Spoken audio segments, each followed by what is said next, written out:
Opposite side হচ্ছে injury side. আমাদের মুখের যে মাংসপেশিগুলো রয়েছে এগুলো ব্যালেন্স থাকে, টান টান অবস্থায় থাকে।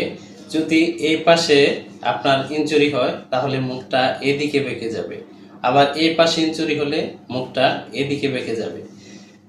সাপোজ এই পাশে যদি আপনার নার্ভের ইনজুরি হয় তাহলে এই পাশের মাংসপেশিগুলো দুর্বল হয়ে যায়, প্যারালাইজড হয়ে যায়। এর ফলে এই পাশে সবল মাংসপেশিগুলো এই দুর্বল মাংসপেশিগুলোকে টেনে এই পাশে নিয়ে আসে, এরকম হয়ে যায়। এটি হওয়ার মূল কারণ হচ্ছে হারপিস সিমপ্লেক্স ভাইরাস, অর্থাৎ অতিরিক্ত ঠান্ডাজনিত কারণে এই বেলস পালসি বা মুখ একদিকে বেঁকে যায়। এছাড়া যাদের দাঁতে এবং কানে সমস্যা রয়েছে তাদের মুখ একদিকে বেঁকে যেতে পারে। মুখ একদিকে বেঁকে গেলে স্টেরয়েড জাতীয় ওষুধ সেবনের পাশাপাশি ফিজিওথেরাপি চিকিৎসা নিলে